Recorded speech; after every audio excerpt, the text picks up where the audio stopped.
Okay, today we are going to be looking at don't judge your partner by his or her past. Don't judge your spouse by his or her past. Now the question is, who does not have yesterday? If actually you have today, that means there was yesterday. Then, who doesn't have a past? In fact, we have many past.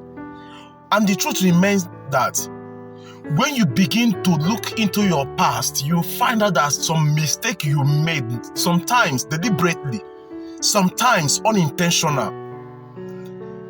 In other words, past or yesterday is a part of human existence. You cannot have the present without the yesterday or without the past. Now, when you begin to judge your spouse or your partner, your husband or your wife, your loved one, because of his or her yesterday, my dear, that is not proper. You, listen, you, I'm talking to you. You have yesterday, you have a past. And there's some past, when you look at them, you say, this one, in fact, you will not be proud enough to even tell the next person. In fact, to you, to yourself, you are ashamed. You are ashamed of yourself. When you look at your past, you are ashamed of having that past.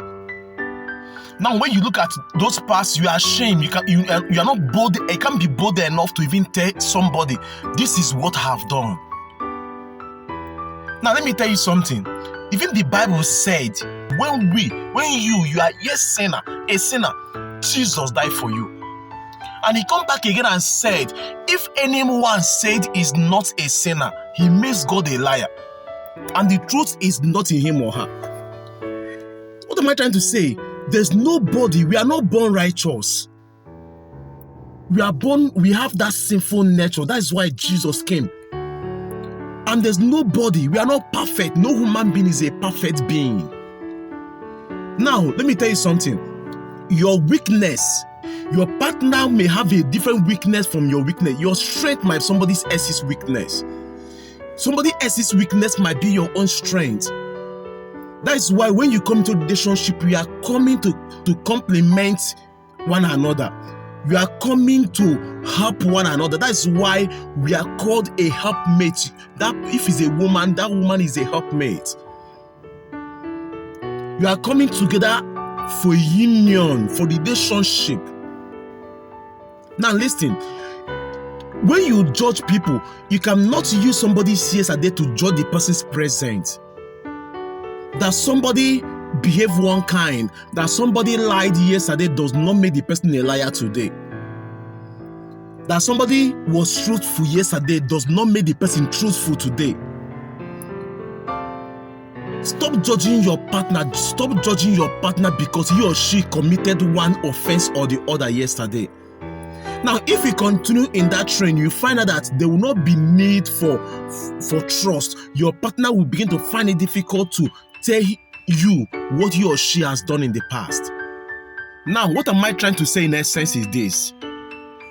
It is if you need restoration, you want peace in your home, in your relationship. My dear listener, listen, you have to learn how to let go yesterday. You have to learn how to forget yesterday and focus. Judge people by what you are seeing today.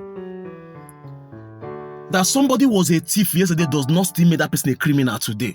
Learn as a person to let go. Stop judging people. Stop judging. You are not perfect.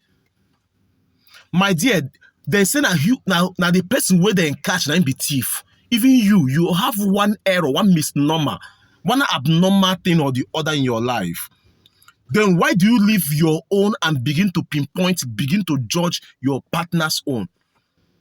Now let me tell you, if God bring a television or a projector to begin to project your life, you will see one mistake, one error or the other. How will you feel when people begin to judge you by those errors? Now, in other words, my dear, listen. Relationship and marriage compass will help you. It will guide you. It will direct your path. You understand where you are heading to. If you don't have a compass, you are on the sea and you don't have a compass. You are going somewhere you don't have. My dear, you tendency that in fact, you miss your way. Because that way you are going, you have never been there before. Don't stop judging people by their yesterday. Listen, when you start beating a child, anytime you start beating a child for telling the truth, a time will come when that child will start hiding things from you, and that become more dangerous. Now, when you begin to use your partner's mistake or errors of yesterday against that person in the present, my dear, the time will come, the person will not be able to open up to you anymore. The person will not be able to trust you. The person will begin to hide things, and that becomes more disastrous. That becomes more dangerous. That's why when your partner, when your spouse open up, when your friend, your loved one open up his or her error, my dear, it's a time for you to even give the person hope. Let the person know, yeah, this happened yesterday, but there's a restoration. The person will see reasons to even open up more to you. The person will see reasons to even love you the more. The person will see reasons to even confide in you. But when the person open up and you just use a hammer and hit the person because of the error, my dear, definitely there's no way that person will open up next time. That's why it is dangerous for you to begin to judge people, because they trusted you. Anybody you see that open up to you and begin to tell you, I did this, I did that. Imagine that you're a lawyer and the criminal that killed somebody came and say, I was the one that killed that person. Then you now run to the court and tell the judge, you see this my client actually killed the person, committed the offense as charged. It's not true. That means you're not professional. You should be able to defend this person. You should be able to know that this thing was done in error. It was done in yesterday. This person has done a new life. Then you defend, protect, not to throw the person away. Thank you very much and enjoy your day.